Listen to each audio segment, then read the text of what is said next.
Hello children, now you are watching the 11th video of the chapter Conditional and Iterative Statements. Now we finished the for and while loops introduction part. But after conducting the examination, what I felt is there are people who have very little idea about how to write programs. First reason, what I felt is the video which we are providing to you are just being watched and then it is ignored. That means you are not trying by yourself in the system.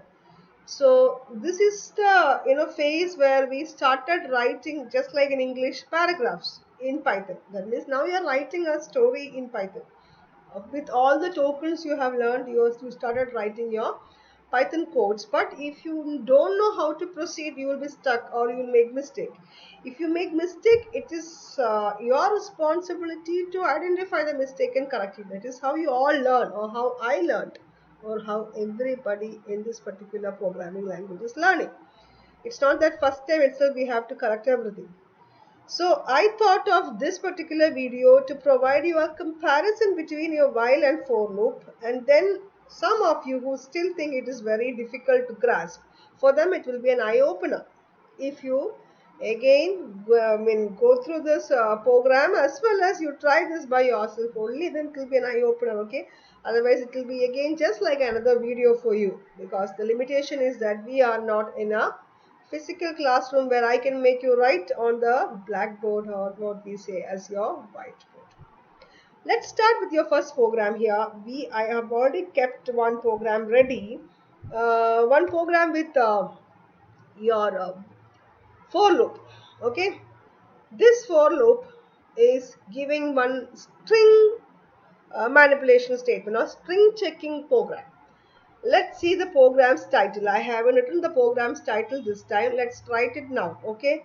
By looking at the program, you can actually conclude what should be the title. What is that I have done? I have given a statement here, a string statement here called as put your effort. That has been stored into a variable called as my underscore string. That is my variable. This is my string. Being a string, I am putting that in double quotes. You should know I can put it in single quotes also. If I am not putting a single quotes properly here, then it becomes an error. Apart from this, there is one more method to do the same thing. I can always ask the user to input a string, but that part I am not showing, or I am not going to implement here, but I'm just showing you that this is also correct. Some people still don't know what is the meaning of this.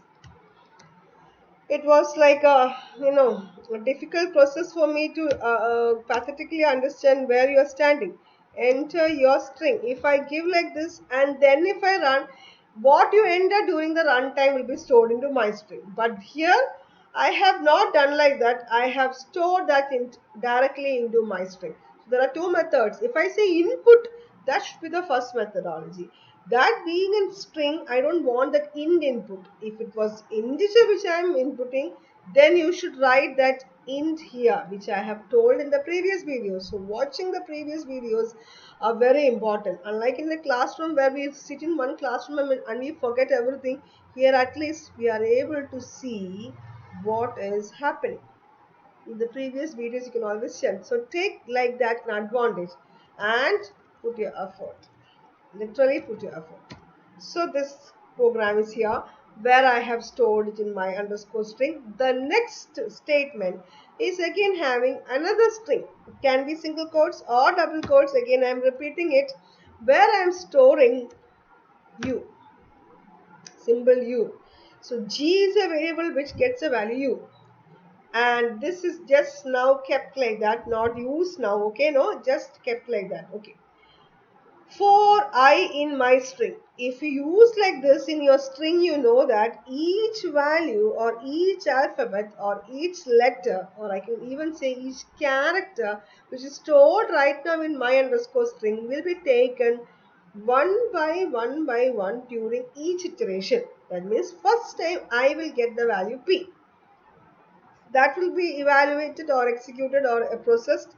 After the processing is over, then it will take u. The same thing which is happening inside will be again done with u, then with t, then space is there. After put, you have a space. Even space is considered as a character. So space is also taken into consideration here as a character, and space will also be going the same process as PUT. Then YOUR space EFFORT. These values will be taken one by one by one.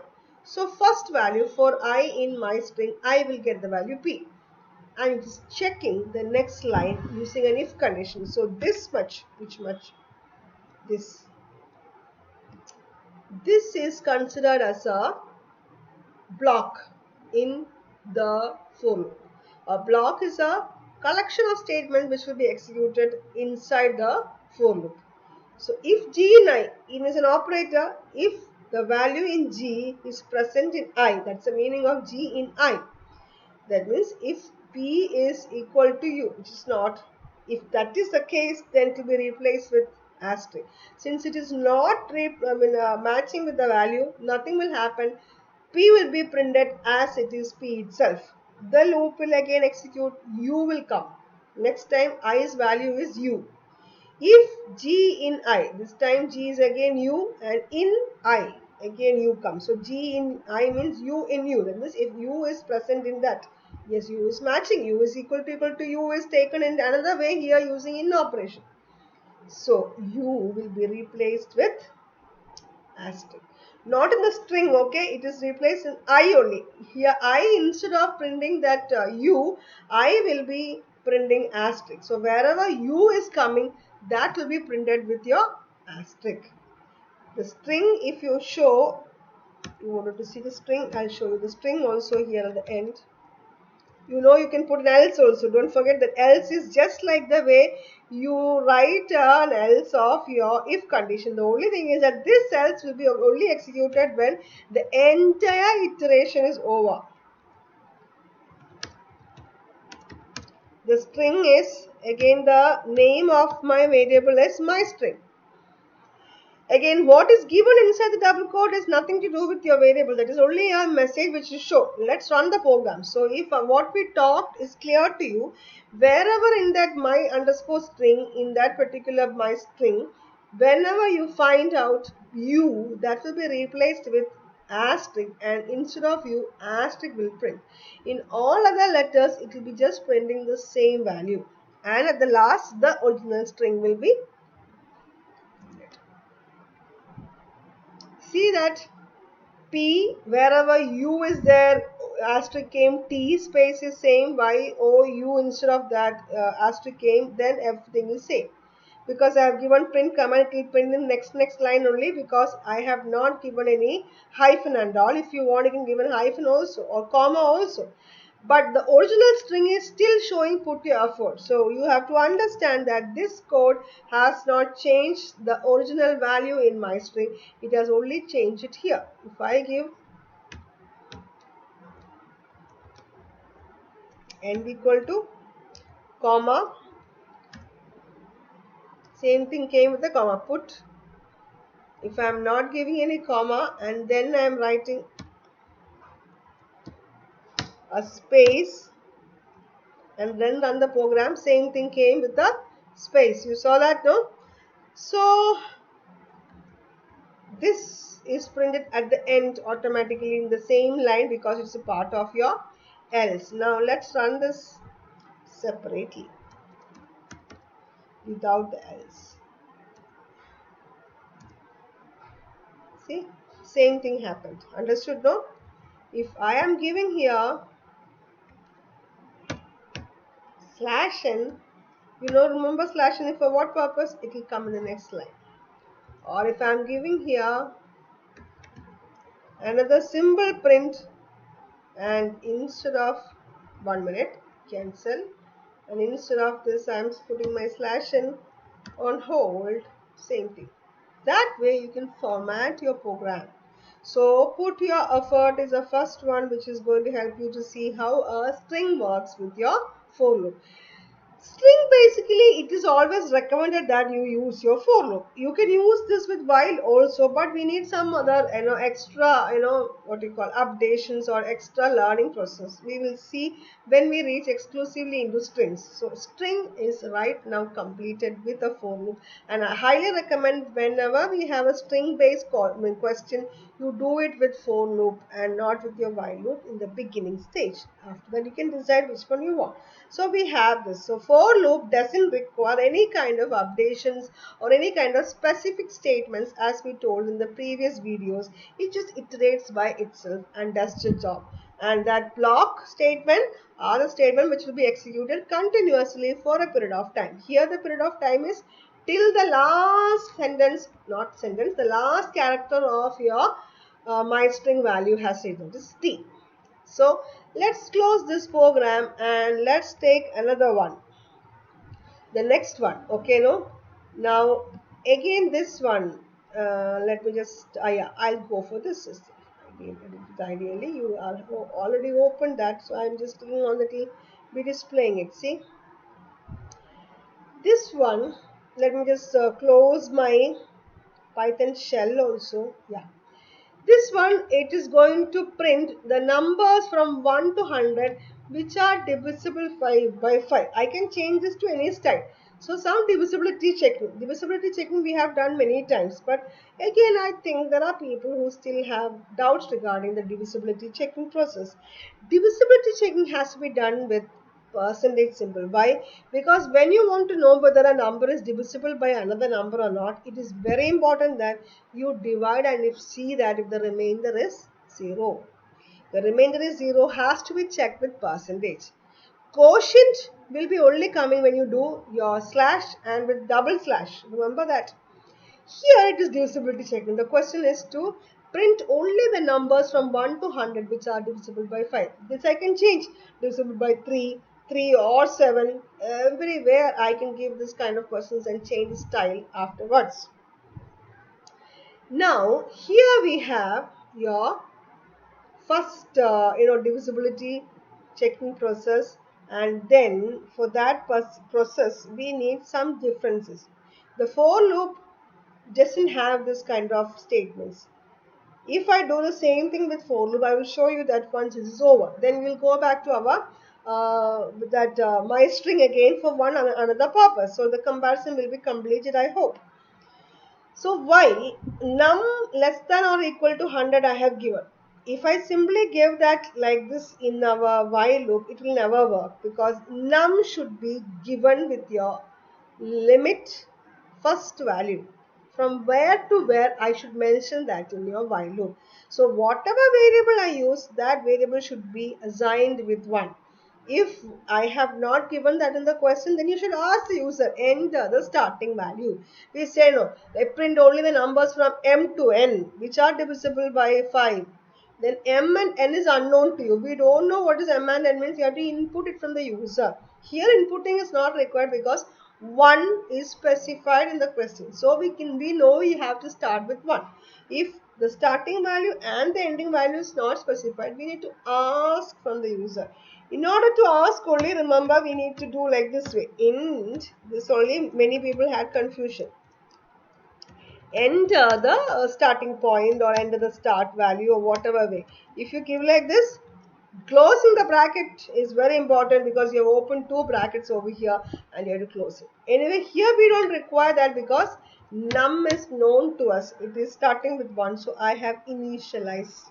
We say initializing, that means giving the initial value, or assigning the same meaning, only giving a value. So after that, this num equal to 1 is considered as your variable with which you continue my condition process or continue our condition process. So starting with 1, it should reach till where? Reach till 100. So the condition in while says num less than or equal to 100. As long as num is satisfying this condition, the loop will iterate. How does iteration happens? That we have to give. For example, at inside again an if condition came. If the given value in num is first one is 1, 1 percentage 5 is equal to 0. No. So it will never print the value because we only wanted to print the numbers ranging from 1 to 100 which are divisible by 5. So 1 is not the matter. After that, if this statement, which statement, this num equal to num plus 1 is not given, imagine if it is not given, what will happen? You are inside the loop and the first value of num is 1. You will be never incremented to the next value of num, which is 2. So you will always remain in the loop, which will lead to what you call as an infinite loop, which I will show you now. But now I have given num equal to num plus 1, which is again a comparison when we do with 4. 4 doesn't require that, but while requires a updation process manually done by the user, the programmer, not the user. User is the one who don't know anything. We say the programmers who do. No, you are doing the coding, so you are called as a programmers. Once you know there is to be given updation, the updation has to be given. Otherwise, while loop don't know how to iterate it by itself, whereas for knows how to iterate it by itself. First difference. While loop requires initialization of the starting point, for loop doesn't require that. We need to just give that in the range properly. Alright, start. We have here while condition ready, and inside that we have if condition, and because the question demands you to do like this, it will be doing this num percentage for equal to is important, because somebody was asking what's the meaning of equal to ma'am. Equal to is a comparison operator which checks whether the right side and the left side values are matching. If matching, then you are doing this only and only if that condition in if is matching, this will come. Otherwise you are just printing num equal to, not printing, you are iterating num equal to num plus 1, you are reaching 2, and again it will go back to the while, and 2 less than or equal to 100 is checked, 2 percentage 5 equal to 2 to 0 is checked, not satisfying, so it will never print, it will become 3. 3 less than or equal to 100 is checked. 3 percentage 5 is equal to 0 is checked. Not satisfying, so it will never print. Then becomes 4. Again the process continues. It checks the condition.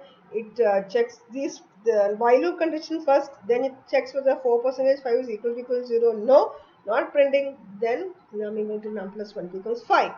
5 checked with this particular condition. Then if is checked, 5 percentage 5 is equal to 0. That time the divisibility worked. So it will print 5. Again num equal to num plus 1, 6, 7, 8, 9. This much is checked. Nothing happened, or nothing happened means the condition inside the if is not true. So the print command is not happening. So no print will come, but other things are happening. Okay. Then num equal to num plus 1 condition is again checked. This process continues till 100. The numbers from 1 to 100, each value, each time it is coming to the while loop condition is checked. If condition is checked, if satisfying, print is printed, or prints the value is displayed, then num into num plus 1 is coming. At the end, when everything is over, it will come to else and say print loop is over. So, see the numbers which are divisible by 5. And the end loop over. Okay, what if I wanted to say you wanted to check all the numbers which are divisible by 3 or 7? How will you change it like that? Here comes 3. Two conditions are there. So or comes. When you have why I can't put there and why I have to put only or, because either this or this only. They didn't say both has to be satisfied. If the number which is divisible by 3 and 7 is to be done, then definitely you have to give and. But here it is or, either this or this. And then the same process. This much of numbers are there. Now, what if I am saying count the numbers instead of saying print? It is saying count only the numbers from 1 to 100 divisible by 3 or 7. Same question. This time there should be a counter ready. I am giving the name of the counter as CT. This time it is not initialized with 1, it is initialized with 0. Why? Because remember, sum of first natural numbers, one question was given in the first video for loop. Then I said, when you want to accumulate something directly, you should be initializing the first value with 0. Because now the counter is null or nothing is there. When this condition is satisfying, you need to start counting. And that time you have to write CT equal to Ct plus 1. Or how will you write the other way? Ct plus equal to 1. This way you are counting the values. You are counting the values, and then this will be keep on counting till you reach the end. And this time the print command should come here only. Okay, the nation, I hope you all understood. The print command should start with your indentation style. The number of values, I'm making short forms, okay, between 1 and 100 divisible by 5. Sorry, divisible by this time change, isn't it? 3 or 7. I'm giving like this, and then I am typing that command in the next line.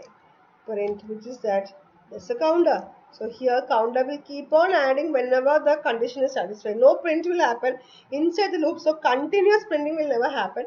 At the end, see the difference, okay? The number of values between 1 and 100 divisible by 307 is 43. If you can give an is there or equal to, you can give. So 43 numbers are there. If you wanted to know, you can count and see previously. So here print command is taken away from there, instead of the counter is introduced. So this way also I can do the same question. So depending upon the question, the style changes. Need not be always a print command. Now what if I going back to our old program here? Old program means our recent files. This question, I had given a c equal to 0 here. Okay. If I write c plus equal to 1, it is going to show you, remember whenever I am putting a counter's value should be printed only at the outside, only at the end of the loop. That means keep on incrementing, at the end only the final value will come. So you can say the number of times u is present equal to, if I give c, see only 2 times, no, wherever you had used you have put this. So I can use a counter in a for loop also, similar to that. Depending upon where I want, I have to use. Your indentation is the one which clarifies which block belongs to which. Now under if here you have two statements, I equal to asterisk and c plus equal to 1 will work only with that, but that is actually very important to remember that in your for loop there is no other updation required. So this is it. So these two will work very clearly only with your condition satisfied. If G9, if G9 is not satisfying, your counter will never be incremented. So the counter will be restricted only till 2, because U happened only 2 times here. If I am giving it like this way, which way? The whole thing changes. Then what happens? It is counting the number of letters inside string. Put your effort. 1, 2, 3, 4, 5, 6, 7, 8, 9. 9 is a character, okay? Space. 9, 10, 11, 12, 13, 14, 15. Now see, okay, earlier the output was 2. Now see what will happen. Of course, I have to change that number of times. It is not that statement, no, so I have to say total